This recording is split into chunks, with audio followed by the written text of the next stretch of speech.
देखिए, मेरे लिए कभी ये उत्तराधिकारी बनने की या कोई हक जताने की वो लड़ाई थी ही नहीं। पापा ने हमेशा विचारधारा की लड़ाई लड़ी। आज उस पार्टी को आपने खंडित कर दिया, क्यों? सिर्फ मंत्री बनने के लिए।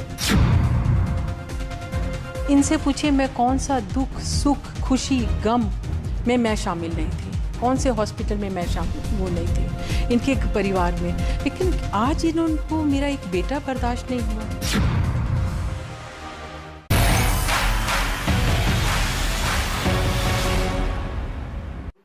नमस्कार, आप देख रहे हैं आज तक, आपके साथ मैं हूं अंजना ओम कश्यप। सियासत में विरासत की जंग परिवारों को, पार्टी को कहां से कहां पहुंचा सकती है, इसकी मिसाल अगर देखनी हो तो बिहार की राजनीति में रामविलास पासवान की विरासत है। विरासत की एक ऐसी जंग एक बेटे और रामविलास पासवान के भाई के बीच में छिड़ी है कि आज परिस्थिति ऐसी बन गई है, जब पार्टी के हिस्से हो गए, जब दोनों को अलग अलग सिंबल मिल गया है और सियासी मैदान में दोनों आमने सामने होंगे। इसी पर बातचीत करने के लिए हमारे साथ जुड़ रहे हैं रामविलास पासवान के बेटे चिराग पासवान। इनकी पार्टी को रामविलास नाम मिला है, लोक जनशक्ति पार्टी रामविलास, और इसी के साथ हेलीकॉप्टर का चुनाव चिन्ह। लेकिन आज खास मेहमान हमारे साथ रीना पासवान जुड़ रही हैं, रामविलास पासवान की वो पत्नी जिनका चेहरा आपने हमेशा उनके साथ देखा होगा, लेकिन शायद उनकी आवाज कभी नहीं सुनी होगी, क्योंकि वो राजनीति से अपने आप को दूर रखती थी, मीडिया में आकर बातचीत करने से वो परहेज करती थी। लेकिन आज पारिवारिक लड़ाई और जंग ने ऐसे मकाम पर पहुंचा दिया है कि आज वो हमारे साथ जुड़ रही हैं। चिराग पासवान, बहुत स्वागत आपका, और खास तौर पर आपका रीना जी हमारे साथ जुड़ने के लिए। और इसी के साथ चिराग, मेरा पहला सवाल आप ही से, क्योंकि इलेक्शन कमीशन की तरफ से क्या कहें, विरासत को दो हिस्से में, पशुपतिनाथ पारस को लोक जनशक्ति, राष्ट्रीय लोक जनशक्ति पार्टी रामविलास। मेरे लिए मुझे लगता है यही एक बहुत बड़ी जीत है। पापा का आशीर्वाद मेरे साथ है, मेरे लिए इससे बड़ा और कुछ नहीं हो सकता। और आज उनकी पार्टी, बल्कि मैं ईमानदारी से बोलूँगा अंजना जी, अगर आप मेरी पार्टी के कार्यकर्ताओं से आप आज पूछें तो मुझे लगता है कि वो पिछले नाम से ज़्यादा उत्साहित इस नए नाम के साथ हैं, क्योंकि पापा का नाम जिस तरीके से लोक जनशक्ति पार्टी रामविलास हम लोग को मिल गया। देखिए, मेरे लिए कभी ये उत्तराधिकारी बनने की या कोई हक जताने की वो लड़ाई थी ही नहीं। पापा ने हमेशा विचारधारा की लड़ाई लड़ी। मैं भी उन्हीं के नक्शे कदमों पे चल के से विचारधारा की लड़ाई ही लड़ना चाहता था। मुझे नहीं पता चला कि ये कब विरासत की लड़ाई बन गई या ये कब पार्टी को अपने नाम पर लेने की। मैंने बार बार इस बात को कहा कि अगर मेरे चाचा जी चाहते, मैं खुद खुशी खुशी मैं उनको नॉमिनेट करता कि भाई आप अध्यक्ष बनिए। पिता के, मेरे पापा के जाने के बाद वही मेरे पिता थे ना, तो मैं उनको मैं करता, पर उन्होंने इसको विरासत की लड़ाई, आज इस बात का दुख होता है अंजना जी मुझे पापा ने 21 साल जिस पार्टी को खून पसीने से सींचा, मेहनत से पार्टी को यहाँ तक लेकर आए, इतने सांसद, इतने विधायक इस पार्टी ने बना कर दिए, ना सिर्फ बिहार में बल्कि उत्तर प्रदेश में, मणिपुर जैसे प्रदेश में हम लोग की पार्टी के सांसद विधायक बंगला लोक जनशक्ति पार्टी से जीत कर आए। और आज उस पार्टी को आपने खंडित कर दिया, क्यों? सिर्फ मंत्री बनने के लिए। रातों रात जाकर आपने पार्टी को दो हिस्सों में बांट दिया, क्यों? मंत्री बनने के लिए। आप आते, बात करते, बैठते, पार्टी के भीतर आराम से इन सब चीज़ों को सुलझाया जा सकता था। पर दुख इसी बात का कि पापा की बनाई हुई पार्टी को इस तरीके से खंडित व्यक्तिगत महत्वाकांक्षाओं के लिए किया, ये ठीक नहीं था। रीना जी, पशुपति कुमार पारस, सबसे पहले तो जाहिर तौर पर आपके लिए बहुत बड़ा नुकसान हुआ है। देश में एक नेता के तौर पर उनकी अपनी जगह थी, लेकिन आपके लिए बड़ा लॉस होगा।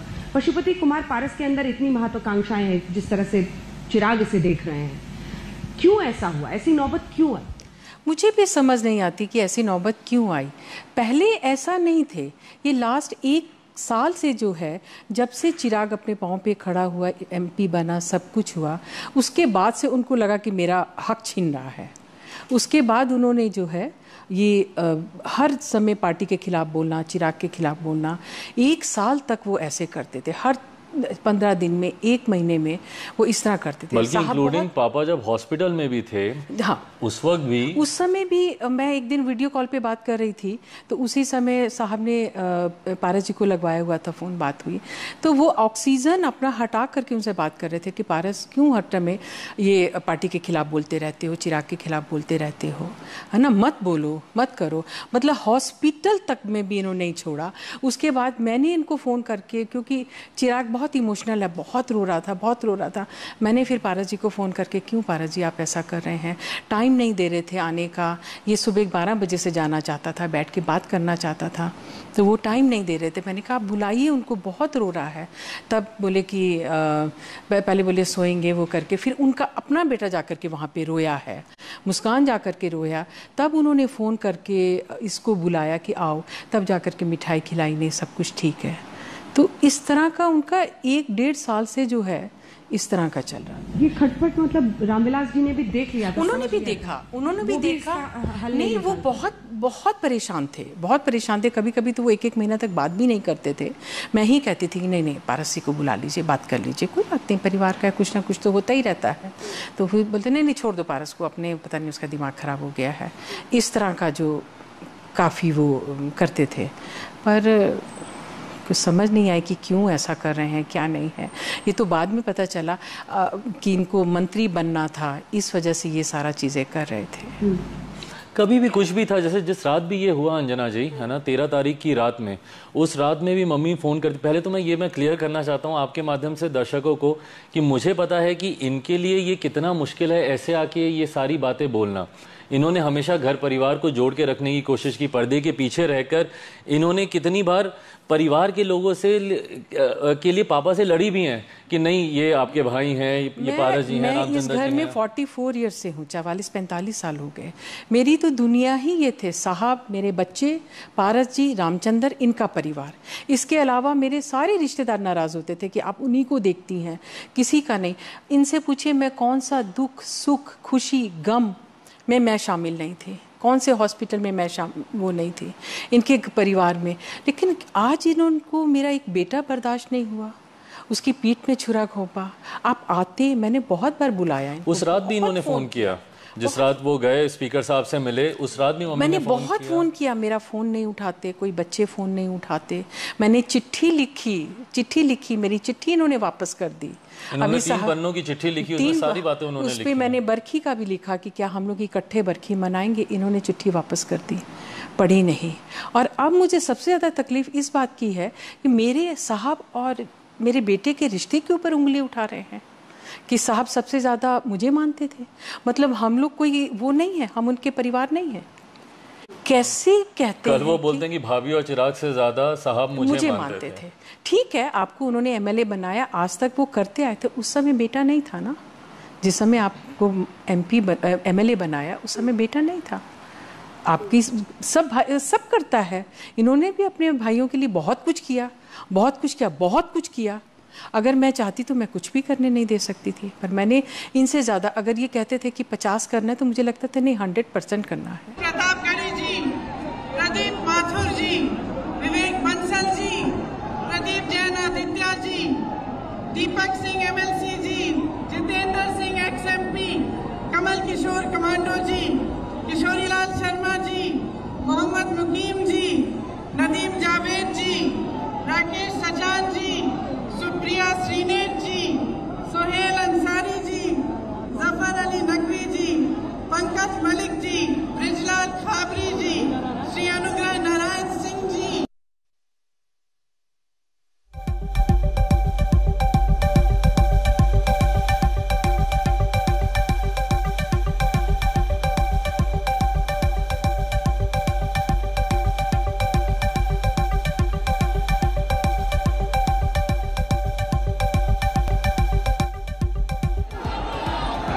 गांधी आज चुनावी शंखनाद फूंकती हुई पहुंची हैं प्रधानमंत्री नरेंद्र मोदी के संसदीय क्षेत्र वाराणसी में, और सबसे पहले काशी विश्वनाथ मंदिर के दर्शन करने के बाद, वहां पूजा अर्चना करने के बाद अब वो पहुंची रैली को संबोधित करते हुए। इस वक्त वो नजर आ रही थी जहां पर सीधे तौर पर उन्होंने कई बातों का जिक्र यहां पर किया। पहले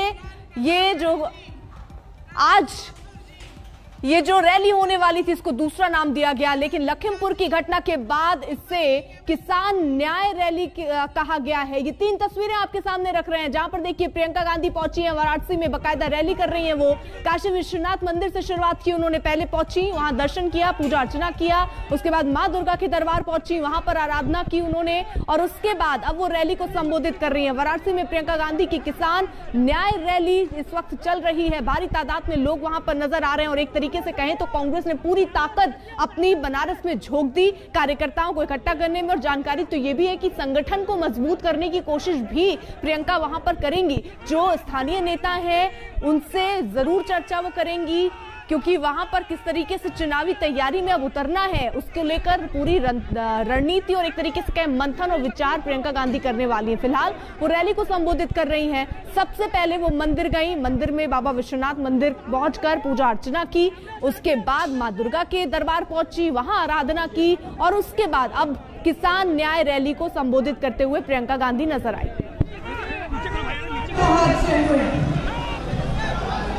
मैं पीड़ित महिलाओं के घर गई, मैंने उनके पिताजी से बात की। उनके पिताजी ने मुझसे कहा कि उनको घर के बाहर निकालकर उन्हें पीटा गया था, उनके बच्चों को धमकाया गया था, उनकी 9 साल की पोती को धमकाया गया था, लेकिन उनको न्याय की कोई उम्मीद नहीं थी। वे सिर्फ न्याय चाहते थे, लेकिन न्याय की उम्मीद नहीं थी। उन मामलों में भी भाजपा के पूर्व विधायक, भाजपा के प्रधान के बेटे, भाजपा के कार्यकर्ता, तीनों मामलों में वे इन्वॉल्व थे। उसके बाद बच्चों को धमकाया गया था, उनकी 9 साल की एक पोती को धमकाया गया था, लेकिन उनको न्याय की कोई उम्मीद नहीं थी। वे सिर्फ न्याय चाहते थे, लेकिन न्याय की उम्मीद नहीं थी उन्हें। उन मामलों में भी भाजपा के एक पूर्व विधायक, भाजपा के एक प्रधान के बेटे, भाजपा के एक कार्यकर्ता, तीनों मामलों में वे इन्वॉल्व थे। उसके बाद मदद के बजाय आक्रामक हो गई है। जो भी सुविधाएं थी, अगर कोई कहता था कि मेरे पास सुविधा नहीं है, मेरे पास ऑक्सीजन नहीं है, कोई अस्पताल ने कह दिया कि ऑक्सीजन खत्म हो रहा है, तो सरकार उन पर आक्रमण कर रही थी। उनको न्याय की उम्मीद नहीं थी, उनको ये उम्मीद नहीं थी कि ये सरकार संकट के समय उनकी मदद करेगी। उसके बाद हाथरस का हादसा हुआ, जिसमें आप सब ने देखा कि सरकार ने अपराधियों पर आक्रमण नहीं किया, सरकार ने अपराधियों को नहीं रोका, सरकार ने परिवार के सदस्यों को अपनी बेटी को की चिता जलाने से रोका। उनको ले भी नहीं गए साथ, पुलिस प्रशासन ने चिता जला दी। उस परिवार ने भी मुझे कहा कि दीदी हमको न्याय चाहिए, लेकिन न्याय की हम उम्मीद नहीं रख सकते। आज लखीमपुर खेरी में जो हुआ, पिछले हफ्ते से हम देख रहे हैं। इस देश के गृह राज्य मंत्री के बेटे ने अपनी गाड़ी के नीचे, अपनी जीप के नीचे 6 किसानों को निर्ममता से कुचल दिया और सब परिवार, 6 के 6 परिवार ये कहते हैं कि हमें पैसे नहीं चाहिए, हमें मुआवजा नहीं चाहिए, हमें न्याय चाहिए। लेकिन हमें न्याय दिलवाने वाला इस सरकार में हमें नहीं दिख रहा है। आपने देखा कि सरकार पूरी तरह से उस मंत्री और उस मंत्री के बेटे के बचत में लगी रही। पुलिस और प्रशासन विपक्ष के नेताओं को रोकने में लगी थी। जब मैंने रात में वहां जाने की कोशिश की, तब हर सड़क पे पुलिस थी, मुझे रोकने की कोशिश की। तमाम पुलिस के घेरे थे, नाकाबंदियां थी। जो परिवार है, पीड़ित परिवार है, उनके घरों में उन्हें नजरबंद किया गया, लेकिन अपराधी को पकड़ने के लिए एक भी पुलिस वाला नहीं निकला। अपराधी के घर में उन्होंने निमंत्रण भेजा कि आप आकर हमसे बात करिए। आपने किसी भी देश में, दुनिया के किसी भी देश में या इस देश के इतिहास में आपने कभी ऐसा देखा है कि एक आदमी 6 किसानों को कुचल दे, 6 लोगों की हत्या कर दे और उसको पुलिस निमंत्रण दे रही है कि आइए हमसे बात करिए? आपने कहीं ये देखा है? बताइए। कभी भी इस देश और इस दुनिया के इतिहास में ऐसा नहीं